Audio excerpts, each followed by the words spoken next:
함께 나누실 말씀은 구약성경 열왕기상 1장 11절에서 14절까지의 말씀입니다. 구약성경 508페이지에 있습니다. 열왕기상 1장 11절에서 14절까지의 말씀입니다. 구약성경 508페이지에 있습니다.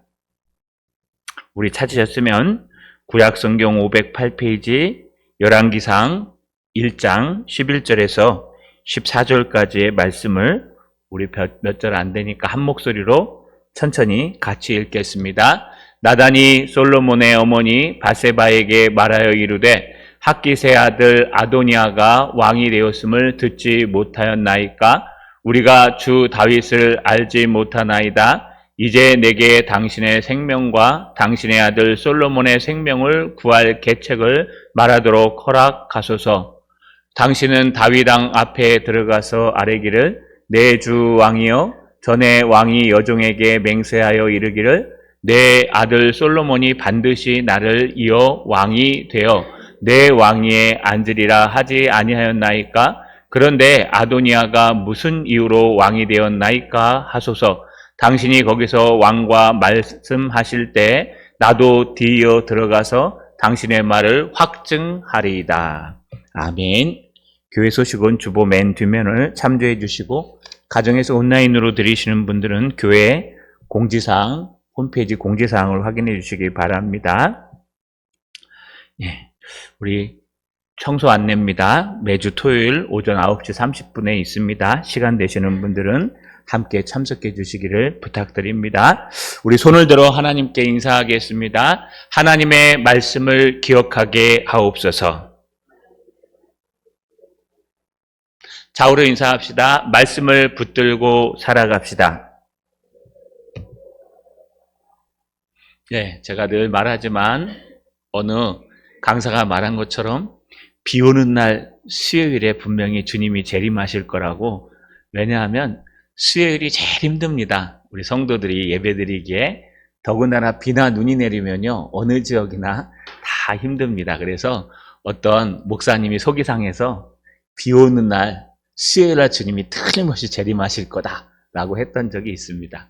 오늘 그날입니다. 비가 많이 오고 또 여러분 몸도 뿌둥하고 또 요즘 독감도 유행인데 이렇게 나오셔서 함께 예배해 주심을 감사드립니다. 우리 인생들이 살아갈 때에는요 무엇인가를 붙들고 살아가야 됩니다. 최근에 우리 AI 또는 뭐 테슬라 이런 데서 만든 자동차가 유행인데요. 핸들이 없어진답니다. 핸들이 사라지고 어디 가자 그러면 차가 알아서 쭉 간다고 합니다. 그런데 그만큼 안전성이 보장돼야 되겠죠. 근데 아직도 그 정도는 안 됩니다. 지금 외국에서 온 차들, 우리나라 차들도요. 일부분 AI가 운전하긴 하는데 항상 뭐라고 얘기하냐? 손을 얹어놓고 있으라고 합니다. 왜냐하면 이상하게 작동할 경우에 얼른 잡으라고 손을 얹어놓고 있으라고 합니다. 앞으로 차를 탔는데 핸들이 없으면 얼마나 허전할까요? 우리 차를 타면 무조건 핸들을 잡아야 우리가 움직이는 대로 조용하는 대로 움직이기 때문에 굉장히 핸들이 중요합니다.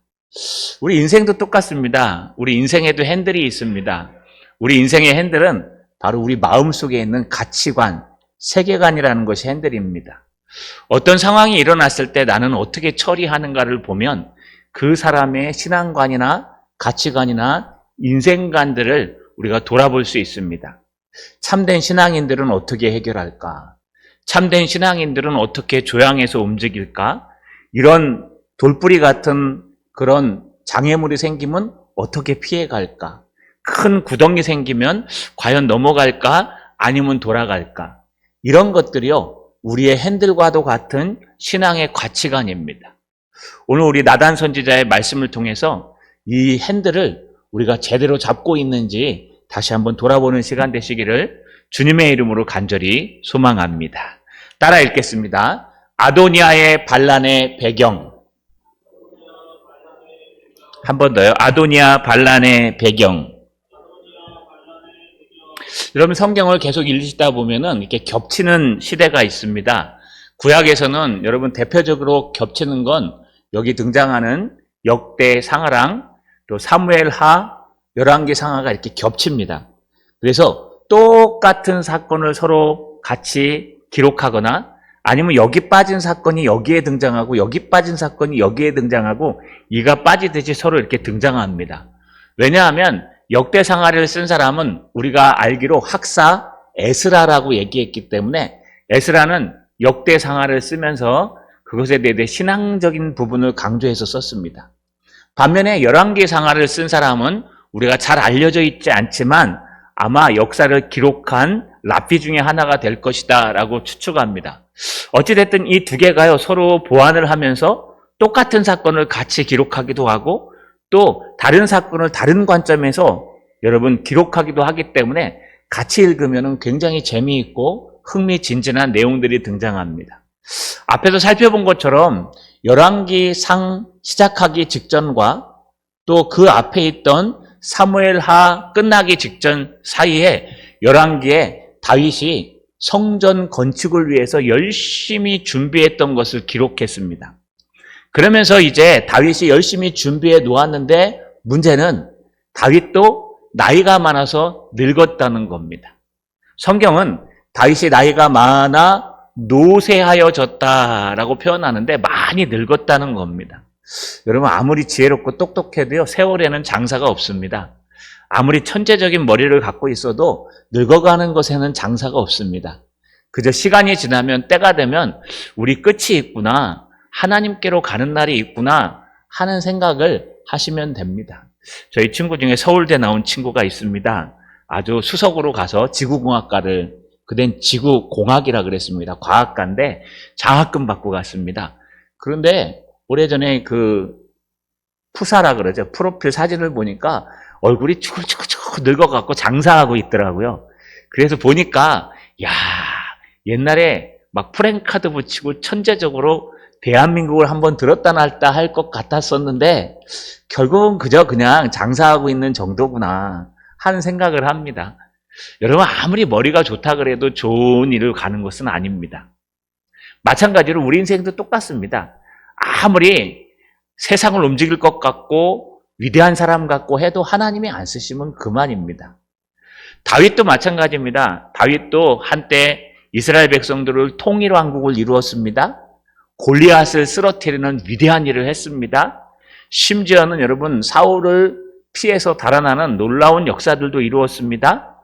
다윗은 아주 위대한 일을 했지만 물론 실수도 했습니다. 밧세바를 간음하거나 압살롬을 살려두려고 했던 일들, 많은 잘못들을 했음에도 불구하고 시간은 흘러서 하나님 마음에 합당한 다윗도 결국은 노쇠해졌다는 겁니다. 문제는 노쇠해지니까 난리가 났습니다. 왜냐하면요, 이스라엘 나라는 우리나라처럼 북쪽에 있는 나라가 남쪽 이집트 쪽으로 쳐내려가려면 이스라엘을 통과해야 됩니다. 내려가는 길이 딱 세 군데가 있는데 지중해를 타고 지금 가자 지구에 전쟁 났죠? 그게 여러분 해변로입니다. 해변로. 북쪽에서 레바논이나 북쪽에 있던 아스리아라 그러죠. 바벨론이나 이런 나라가 남쪽에 있는 이집트와 이 아프리카 반도를 침공하려면은 틀림없이 이스라엘을 지나가야 됩니다. 그 지중해를 탁 타고 가는 해변로. 그 다음에 여러분 안 수가성이 있는 요단강 중심으로 해서 바로 강을 타고 가는 왕의 대로. 그 다음에 저 아모리 대로라는 게 있습니다. 사막으로. 그래서 제일 좋은 게 뭐냐면 해변로를 타고 가는 겁니다. 그렇기 때문에 이스라엘 나라는요 언제든지 침략을 당하는 아주 침략의 요충지입니다. 어떻게 보면 대한민국이랑 국민성도 똑같고요. 성경을 연구하다 보니 히브리 사람이기 때문에 동양 사람이랑 거의 비슷합니다. 성품이요 우리랑 비슷해요. 제가 히브리어를 이렇게 해석하면서 구약 전공이라 이렇게 보면 감정적인 동사들이나 이런 걸 보면 여러분 우리 대한민국 사람이랑 굉장히 비슷합니다. 여러분 책 중에 아리랑이라는 책이 있거든요. 그게 뭐냐면 이스라엘 사람 중에 한 사람이 우리나라로 와서 대한민국을 세웠다라고 한 사람들이 있어요. 우리는 이스라엘의 후손이라는 분도 있어요. 근데 그거는 잘 모르는 일이고요. 중요한 건 뭐냐, 우리랑 너무 지정학적으로 똑같아요. 그렇기 때문에 북쪽에서 남침하거나 또는 남쪽에서 북침하기 위해서 이스라엘은요 필수적으로 먼저 점령해야 될 나라예요. 그러니 이 불완전한 나라의 왕이 지금 나이가 많아서 늙었습니다. 노쇠합니다. 이 신하들이요, 이 왕을 어떻게 해서든 제정신과 좀 튼튼하게 하기 위해서 미스 이스라엘을 뽑습니다. 그래서 아비삭이라는 여인을 이 다윗에게 줍니다. 그러나 다윗은 그와 동침하지 않습니다. 여러 가지 이유가 있습니다. 너무 노쇠하여서 동침할 기운이 없을 거다. 같이 누울 수도 없을 거다. 또 어떤 사람들은 바세바 때 하나님 앞에 혼났기 때문에 아마 그 상처 때문에 절대 가까이 안 했을 것이다. 상관은 없습니다. 여기 중요한 건 다윗이 나이가 많아서 늙어서 하나님의 나라에 이스라엘의 큰 걸림돌이 돼가고 있다는 겁니다. 왜요? 하나님이 안 보이는 사람들에겐 나이 많은 게 걸림돌입니다. 하나님이 안 보이는 사람들에겐 다윗이 나이 많은 게 큰 위기입니다. 왜냐하면 북쪽에서 쳐내려 오려면 여러분 이스라엘을 지나가기 때문에 그래요. 남쪽에서 쳐 올라가려면 이스라엘을 지나가기 때문에 중간에 끼어서 어떻게 해서든지 막강한 나라가 돼야 되는데 지금 왕이 너무 노쇠했습니다. 그런데 여러분 이 사건은 안에서부터 일어납니다. 당시에 형들이 다 죽고 최고의 장자였던 아도니아가 아무리 보아도 아버지가 자기를 왕으로 세울 것 같지는 않습니다. 또 아버지는 너무 노쇠해 있고 여러분 그 야가 빠진 우리 앞에서 배웠죠? 군대 장관 요압. 다윗이 그렇게 섭외하고 권유해도 절대로 안 듣는 고집불통 요압. 이 요압이 군대 장관인데 요압의 눈으로 볼 때는 이제 더 이상 다윗은 왕이 아닌 거예요. 다윗을 놔두고 있으면 우리는 큰일 납니다. 그래서 빨리 왕권을 갖다가 아들에게 물려줘야 되는데 다윗이 물려줄 것 같지가 않아요. 그리고 아들에게 물려줘도 누구에게 물려줍니까? 우리가 보기에는 앞에 살펴본 것처럼 아도니아 장자는요 성격도 좋고 등치도 훤칠하고 한 번도 아버지에게 욕먹지 않은 아주 왕권을 가질 만한 왕으로서의 충분한 외모를 지니고 있고 성품을 지니고 있던 사람입니다. 그래서 인간의 눈으로 보는 요압은요 솔로몬보다 아도니아가 훨씬 난 겁니다. 뿐만 아닙니다. 대제사장 아비아달과 사독이 있었는데 이 아비아달도 가만 보니까요 아도니아가 훨씬 낫습니다. 이게 인간의 눈입니다. 인간의 눈으로 볼 때 노쇠한 다윗 불안합니다. 인간의 눈으로 볼 때 왕권이 이행되지 않은 이스라엘 더 불안합니다.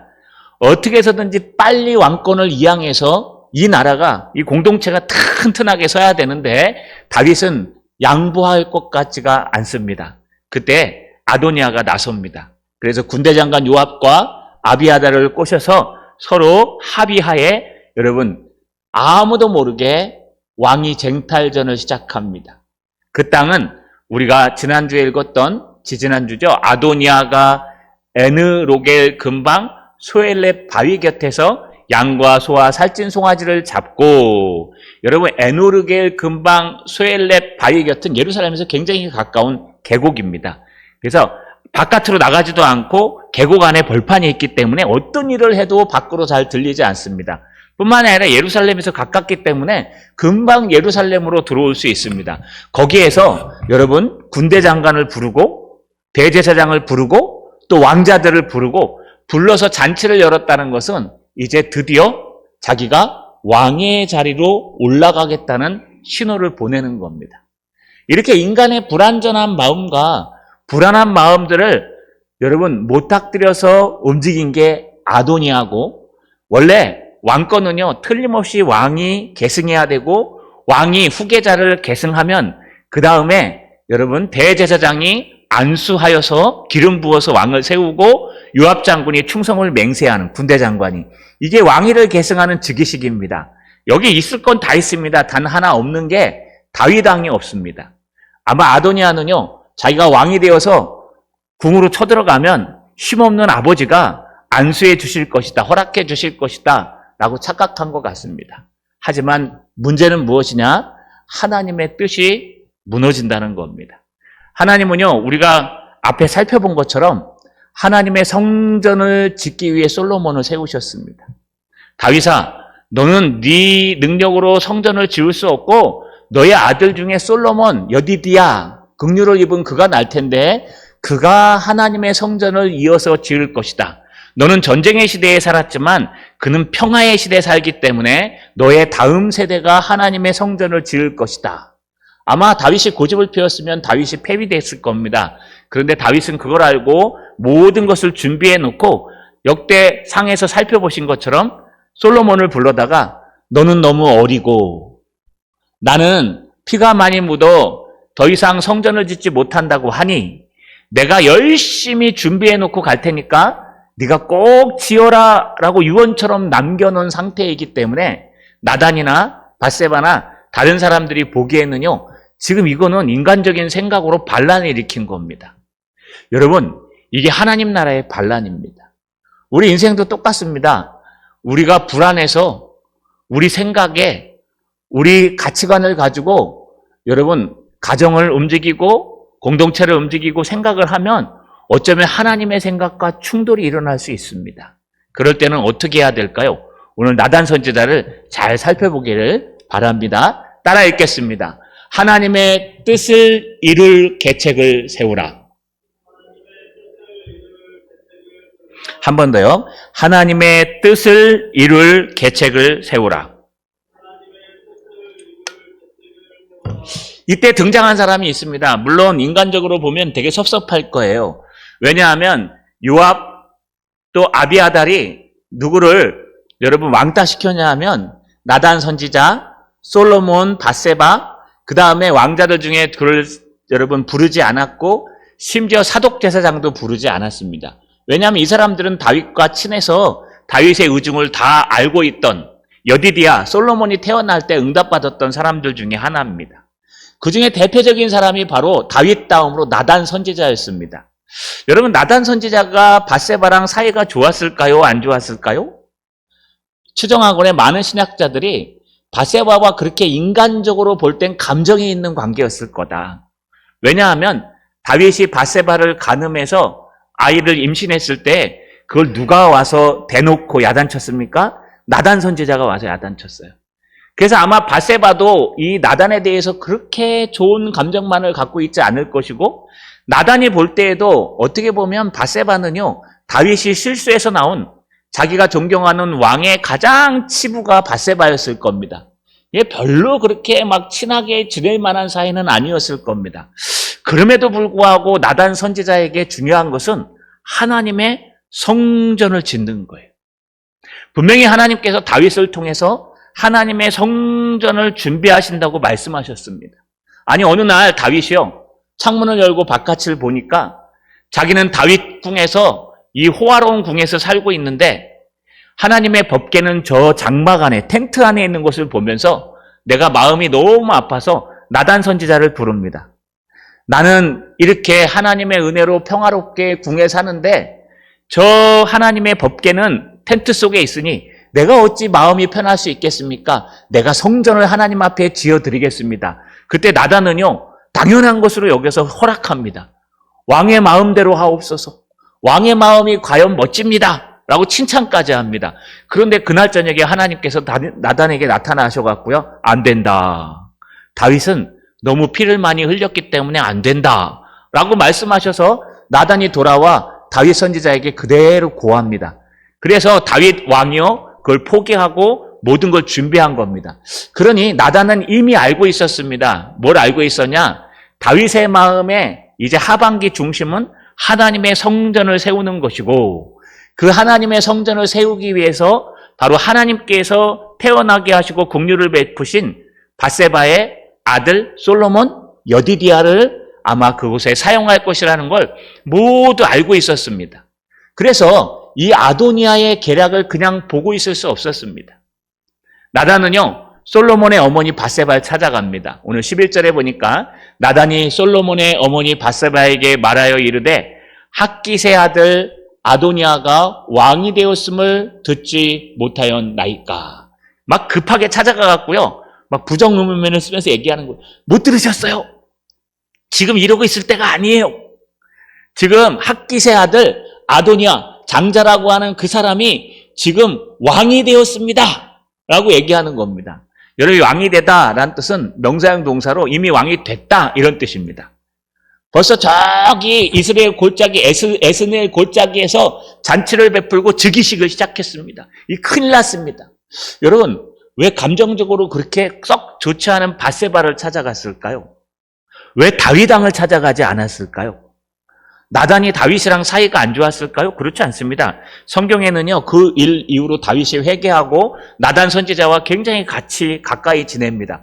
그런데 나단 선지자가 왜 다윗을 찾아가지 않고 밧세바를 찾아갔을까요? 많은 학자들이 이렇게 얘기합니다. 지금 다윗이 나이가 많아 노쇠하기 때문에 갑자기 급하게 급박한 이야기를 하면 어르신들 깜짝 놀라잖아요.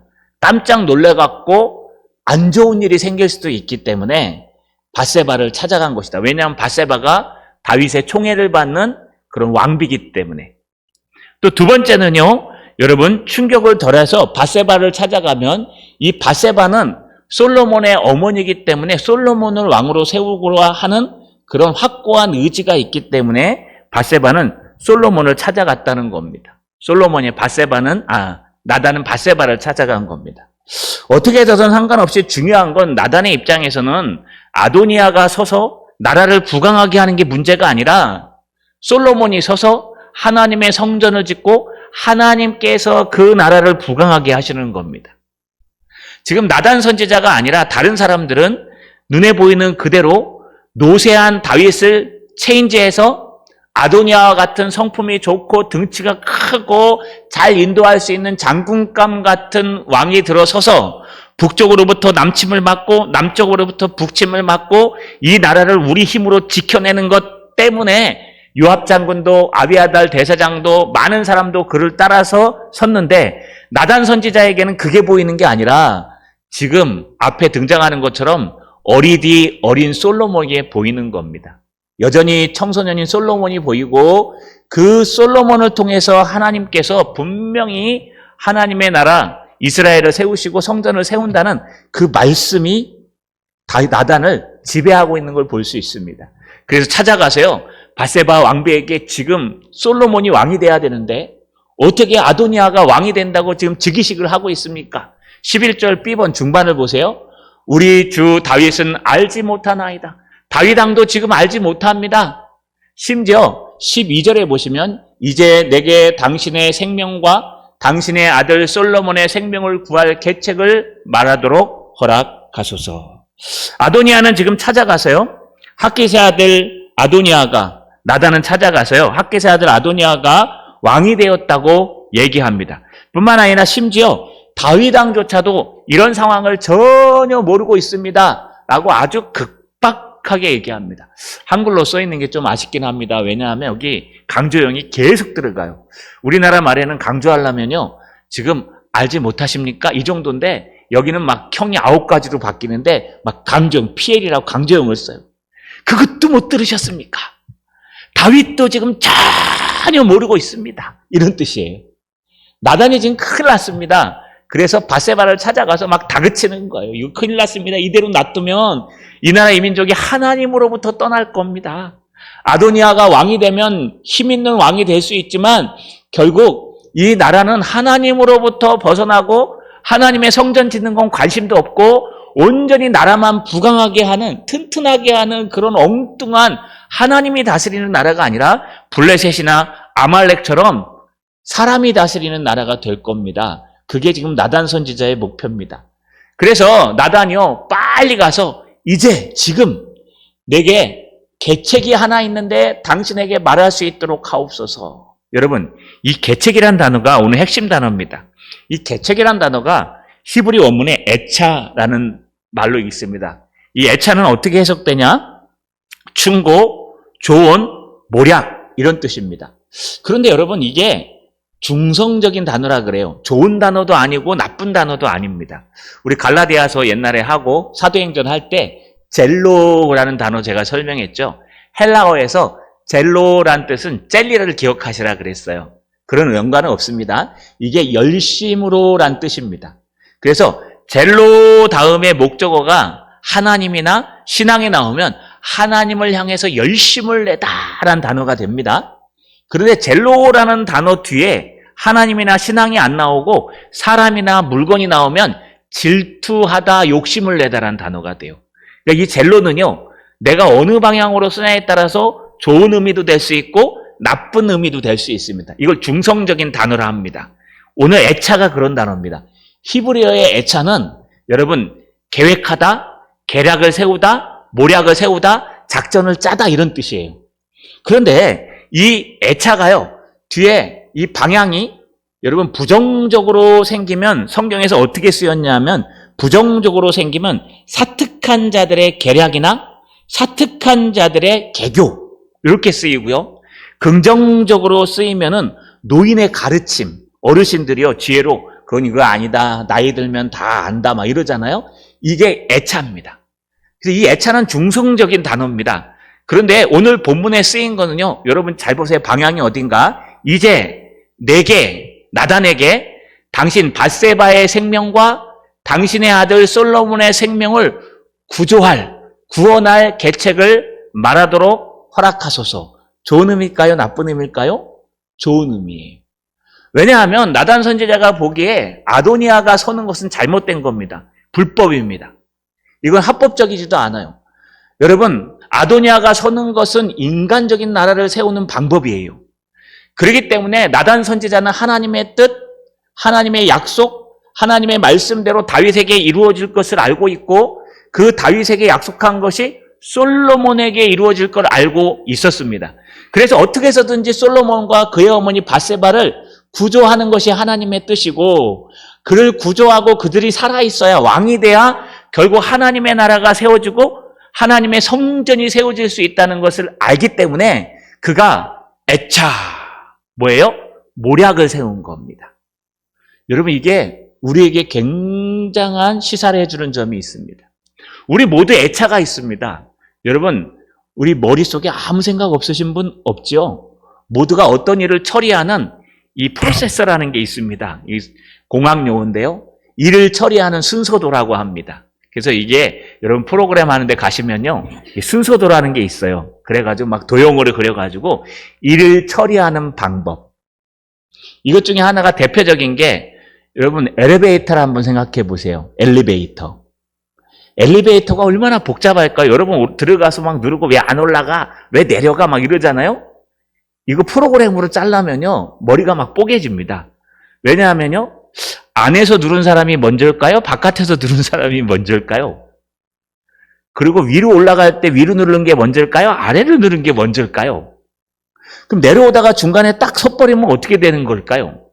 이 모든 과정을 갖다가 여러분 이렇게 도형으로 막 그려야 됩니다. 순서대로. 그래서 일을 처리하는 프로세스라 그러는데 일을 처리하는 우선순위랑 일을 처리하는 방법이랑 모든 것을 갖다가 쫙 나열해 갖고 오류가 하나도 없어야 돼요. 이거 잘못 짜면 어떻게 되냐? 요즘 중국 엘리베이터 짤령들 많이 보시죠? 거기 보시면 중국에서 막 만든 엘리베이터, 다 그렇진 않겠지만 그래서 만든 엘리베이터 보시면 눌렀는데 막 내려가 버리고 갑자기 문이 확 열리고 막 그러잖아요. 그거 엉터리 회사가 만들어서 그래요. 그거 만드시려면요, 그 안에서 프로그램 짜는 사람들이 다 있습니다. 프로세서가. 마찬가지입니다. 그 프로세서는 모든 사람들의 머릿속에 다 있습니다. 여러분 일이 터지면 해결하는 방법 있으시죠? 어떻게 해결하십니까? 아, 회사에서도 이런 일이 터졌는데 내가 오늘 출근해야 되는데 차가 빵크가 났어요. 펑크가. 그럼 어떻게 해야 될까요? 그럼 회사에다 먼저 전화를 하고 내가 펑크를 떼우고 출근하겠습니다. 얘기하고 여러분 정비소에 가서 아침에 연 정비소에 펑크를 떼 요즘 뭐 보험회사 부르면 되니까요. 그럼 보험회사에서 펑크를 떼어주면 가서 처리해서 일을 한다. 이게 프로세스가 다 있잖아요. 우리 모든 일에는요. 우리 마음속에 이렇게 일을 처리하는 순서도가 다 있습니다. 그걸 뭐라 그러냐? 애차라고 얘기해요. 애차, 모략, 계획, 일을 처리하는 방법. 지금 나단의 애차, 계략은요. 뭐냐? 하나님의 뜻을 이루는 계략입니다. 분명히 하나님이 다윗을 통해서 성전을 건축할 거로 약속하셨고 분명히 다윗을 세우신 그 하나님께서 솔로몬을 지정하셨고 솔로몬을 통해서 왕위를 계승하면 솔로몬이 다윗이 준비한 모든 것들을 가지고 하나님의 성전을 짓는 것이 먼저입니다. 신앙이.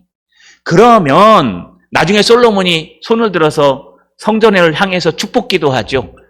여러분 축도하듯이 그게 하나님의 복의 방법이에요.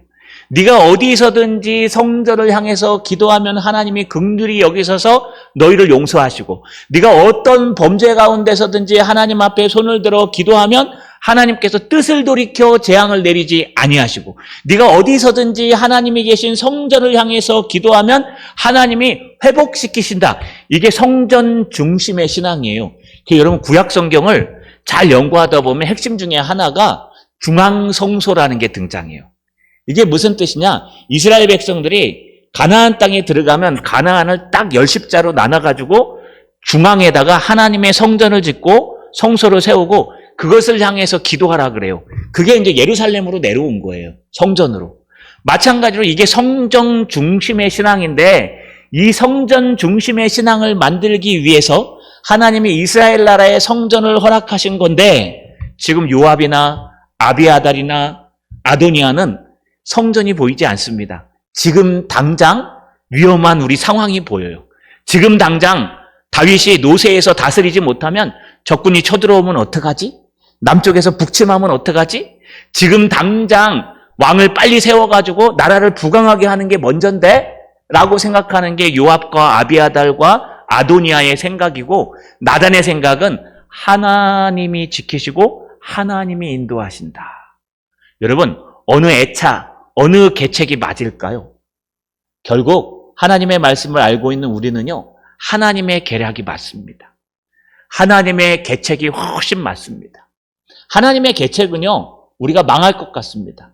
하나님의 계책은 우리 생각과 다릅니다. 한번 생각해 보세요. 이 당시로 들어가면 여러분들은 솔로몬 편에 서시겠습니까? 아도니아 편에 서시겠습니까? 요즘 우리 투표가 얼마 남지 않았죠. 전 정치 얘기하고 싶지 않습니다. 그 얘기하는 게 아니고요. 여러분, 어느 편에 서시겠습니까? 막 생각이 나름대로 다 있으시죠. 근데 이거는 뭐 당리당략이라고 쳐도, 여러분, 정말 어떤 한 나라가 서기 위해서 우리가 어느 쪽에 서야 되는지가 굉장히 중요할 때가 있습니다. 마찬가지입니다. 이스라엘이 똑같습니다. 다윗은 너무 노쇠해서 늙었는데 아도니아 편에 서면은 아도니아 잘생겼죠. 등치 좋죠. 사울처럼 헐친하죠. 압살롬처럼 막 뛰어나죠. 심지어 왕권도 가질만하죠. 한 번도 아버지한테 야단 맞지 않은 성품도 좋지요. 싸움도 잘하죠. 50명의 군사들을 데리고 이미 준비되어 있지요. 그러니 아도니아의 편에 서면 나라가 안정돼요. 굉장히 나라가 안정될 수 있어요. 북쪽에서 쳐내려와도 아도니아가 잘 싸울 것 같아요. 그런데 솔로몬은 지금 너무 어려요. 그리고 솔로몬은 절대로 이 나라를 부강하게 할 것 같지 않아요. 왜냐하면 아직 어린 데다가 빈약한 데다가 국률이 많다 이름대로 뛰어나지 못했습니다. 솔로몬이 싸움 잘했다는 얘기 들어보셨어요? 칼싸움을 잘하고? 전혀 그런 거 안 나와요. 솔로몬도 여러분 아마 짜리몽땅 했을 것으로 보여요. 그 정도로 여러분 솔로몬도 크게 볼품없는 있는 사람은 아니었어요. 그러니 여러분 어느 쪽에 서시겠어요? 어느 쪽에 서서 여러분 그쪽으로 계책을 세우겠습니까? 우리가 보기에는요, 인간의 눈으로 볼 때는 아도니아한테 다 쓸 겁니다. 저도 아마 그때 있으면 아도니아한테 쓸 거예요. 그런데 우리가 놓치는 게 하나 있는데, 나단의 눈에 보인 게 하나 있었습니다. 그게 뭐냐 하면 하나님의 약속이었습니다. 하나님은 틀림없이 다윗을 통해 성전을 세우고 솔로몬을 통해 성전을 세울 것이다. 그래서 나단의 프로세서는요, 어떻게 하면 솔로몬을 지키고 어떻게 하면 솔로몬을 왕위로 세워서 이 나라가 성전 중심의 나라가 될 것인가, 하나님 중심의 나라가 될 것인가, 하나님의 뜻을 이루는 것이 세상의 일을 하는 것보다 우선순위가 높았다는 겁니다. 결국 어떻게 됐을까요? 마침내 따라 읽겠습니다. 하나님의 언약을 확증하라. 한 번 더요. 하나님의 언약을 확증하라. 여러분, 나단 선지자는요, 이제 밧세바에게 정확하게 그 계략들을 가르쳐 줍니다. 13절에 보니까 당신은 다윗 왕 앞에 들어가서 아뢰기를, 내 주 왕이여, 전의 왕이 여종에게 맹세하여 이르기를, 내 아들 솔로몬이 반드시 나를 이어 왕이 되어 내 왕위를 앉으리라 하지 아니하였나이까. 그런데 아도니아가 무슨 이유로 왕이 되었나이까 하소서. 지금 나단이 밀고 있는 거예요. 막 네, 계책이 하나 있습니다. 당신과 당신의 아들이 살려면 이거밖에 없습니다. 왜냐하면 아도니아가 왕이 되면 그 당시 고대의 전통대로 왕위를 쟁탈하려고 했던 왕자들 다 죽입니다. 특별히 왕위에 올라간 사람과 대척점에 있었던 왕자들은요, 그 시족까지 다 죽여버립니다. 그게 전통입니다. 신앙적으로 다윗은 그렇게 하지 않았는데요. 여러분, 신앙이 없는 나라들은 고대 왕을 따랐기 때문에 아도니아는 틀림없이 죽였을 겁니다. 아도니아가 우리 앞에서 살펴볼 때 뭘 따랐냐면 압살롬의 모습을 따랐습니다.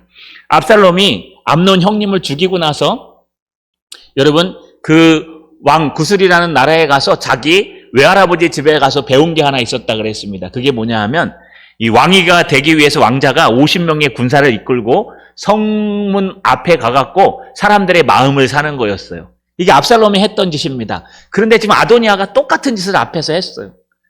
아도니아도요, 50명의 군사들을 데리고 형님이 했던 고짓을 그대로 하고 있는 걸 보면 틀림없이 아도니아는 왕이 되면 이스라엘의 다윗왕처럼 될 사람이 아니고 그수랑 자기 형 압살롬의 외할아버지처럼 됐을 거예요. 이방 왕처럼.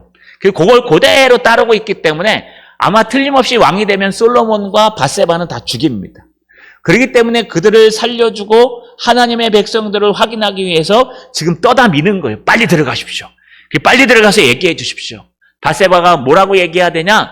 내 주 왕 다윗이요, 어찌하여 이런 일이 일어납니까? 지금 아도니아가 왕이 됐습니다. 전에 우리한테 약속하셨잖아요. 내 아들 솔로몬이 반드시 나를 이어 왕이 되어 내 왕위에 앉으리라 했지 않았습니까? 그 약속을 지키십시오 라고 얘기하라는 겁니다. 근데 성경 어디에도요, 다윗이 이렇게 약속한 적 없습니다.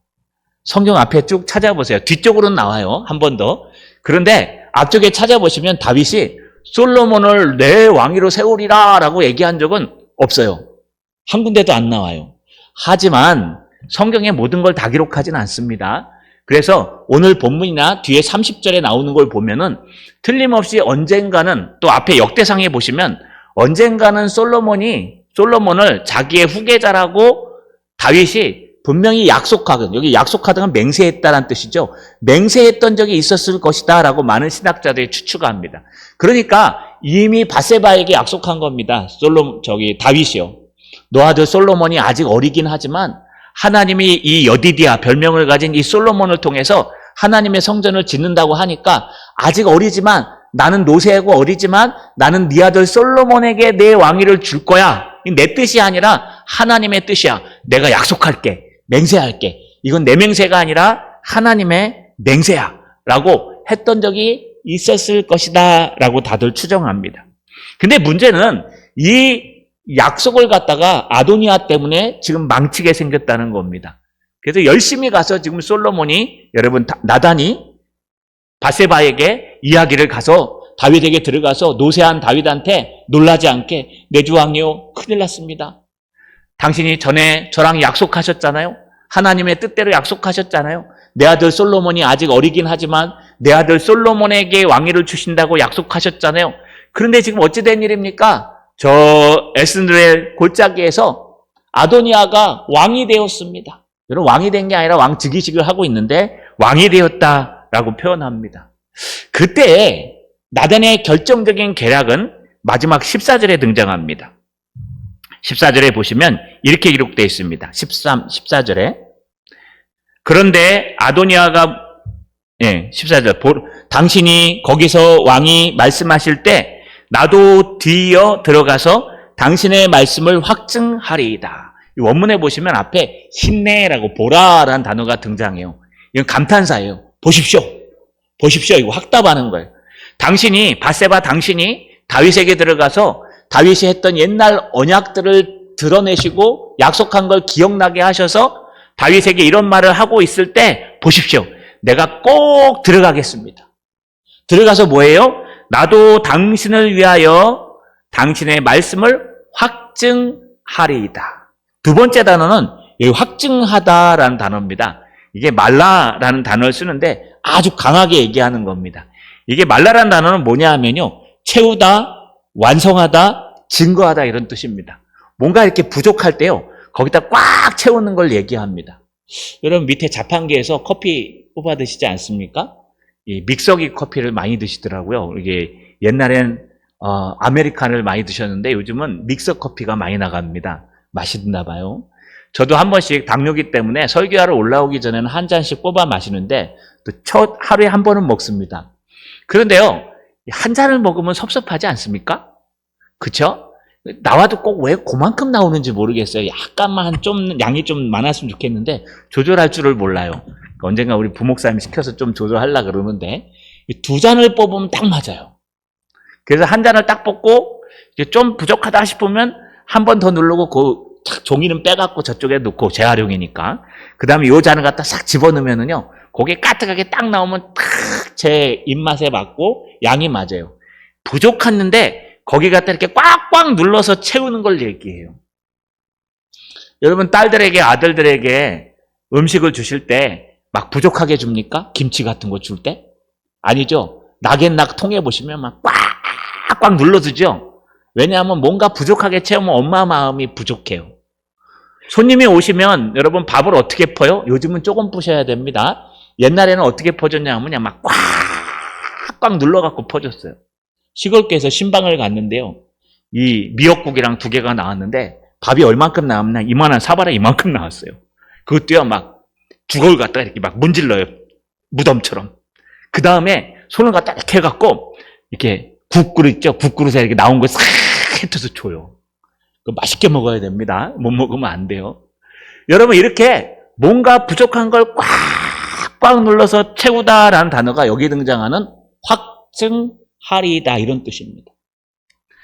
나다는 무슨 얘기냐? 당신이 들어가서 다윗에게 노쇠한 다윗, 지금 정신도 왔다 갔다 깜빡깜빡하는 다윗에게 다윗 왕요 큰일 났습니다. 왜 큰일 났냐? 아도니아가 지금 왕이 됐습니다.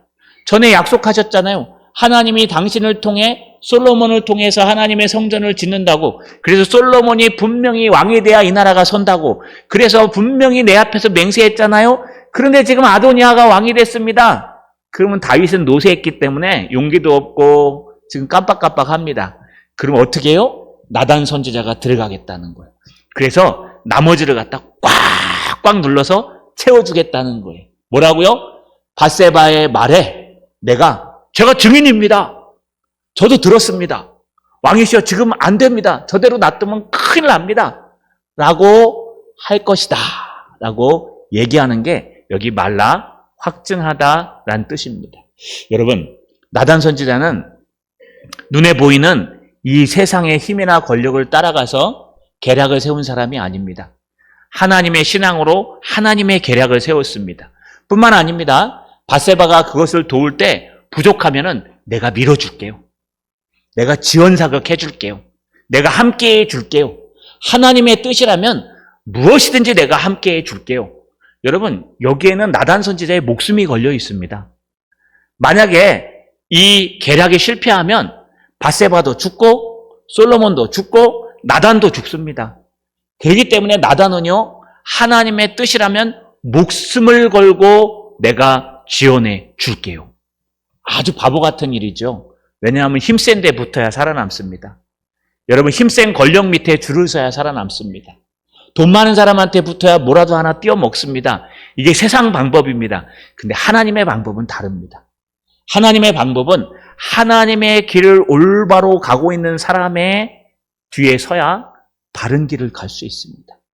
하나님의 방법은요, 하나님의 진리를 붙들고 밧세바처럼 좀 부족하지만 하나님의 뜻을 이루기 위해 계략을 세우고 하나님의 약속을 붙들고 달려가는 그 사람 뒤에 나단은 서서 밀어주고 어떻게 해서든 가십시오. 제가 함께 할 테니까. 당신이 죽으면 나도 죽고 당신이 살면 나도 살겠습니다. 당신이 망하면 나도 망하고 당신이 떠나면 나도 떠나겠습니다. 라고 그 사람 뒤에 붙어 있으면요. 여러분 틀림없이 하나님의 나라가 세워지고 하나님의 역사가 세워진다는 겁니다. 자, 여러분 말씀을 정리하겠습니다. 우리는 오늘요 2가지 단어를 한번 생각해 보십시오. 계략이라는 애찰한 단어와 확증하다, 말라라는 단어를 한번 생각해 보십시오. 우리 인생은요 누구나 다 계략을 세웁니다. 우리 인생은 어떤 일이 생기든 어떤 상황이 오든 우리는 어떻게 저걸 처리할 것인지 어떤 방향으로 달려갈 것인지 여러분 머릿속에 다 가치관이 있고 자기 나름대로의 생각이 있습니다. 그때 하나님을 계산에 넣으십니까? 이 애차라는 단어는 중성 단어라 그랬습니다. 그래서 하나님의 뜻대로, 하나님의 방법대로, 하나님의 진리대로, 신앙대로 달려가면은 절대로 무너지지 않습니다. 두 번째는요, 말라란 단어, 확증하다는 겁니다. 여러분, 누군가 채워주고 누군가 밀어줄 때 어디에 서서 밀어주십니까? 눈에 잘 보이는 아도니아에게 밀어주면 나중에 왕이 되고 자리 하나 얻을 수 있습니다. 나단이요, 아도니아 편에 섰더라면 아마 이스라엘 백성들이 튼튼하게 서고 나라가 안 흔들리고 심지어 아도니아도 그 나라에 존경받는 라비오 선지자가 될 수 있을 겁니다. 그러나 아도니아는 지금 둘밖에 남지 않은 위태위태한 밧세바와 솔로몬 뒤에 섭니다. 왜냐하면요, 그것이 하나님의 뜻이기 때문에 그렇습니다. 여러분, 우리는 어떤 계책을 세우고 어떻게 확증하고 있습니까? 우리가 해야 할 일은요, 우리 생각이 아니라 하나님의 말씀입니다. 하나님의 언약입니다. 비록 지금은 잘 눈에 보이지 않더라도, 지금은 우리를 못 지켜줄 것 같더라도, 지금은 마치 하나님이 눈에 보이지 않아서 망할 것 같고 힘들어질 것 같더라도 하나님의 진리를 붙들고 하나님의 말씀대로 하나님의 약속을 붙들고 하나님 앞에 달려가면은요, 틀림없이 하나님께서 역사하시고 도와주실 겁니다. 뒤에 살펴보면 솔로몬이 바로 그렇게 됩니다. 자, 여러분, 남은 한 주간 동안도 하나님 편에 서시길 소망합니다. 하나님의 계략을 가지시길 소망합니다. 인간들의 생각이 아니라 하나님의 말씀 앞에, 하나님의 뜻 앞에 서셔서 망할 것 같지만 절대 망하지 않고, 쓰러질 것 같지만 절대 쓰러지지 않고, 패할 것 같지만 절대 패하지 않는 저 여러분 되시기를 주님의 이름으로 축원합니다. 전능하신 아버지 하나님, 고맙고 감사합니다. 우리는 하나님의 편에 서 있는지 사람의 편에 서 있는지 돌아보기를 소망합니다. 나단이 사람의 편인 아도니아 편에 서지 아니하고 힘없고 능력 없는 솔로몬의 편에 섰던 것처럼 우리도 하나님 편에 서게 하셔서 하나님께서 역사하시는 참된 기류 가운데 설 수 있도록 도와주시옵소서. 예수님의 이름으로 기도하옵나이다. 아멘.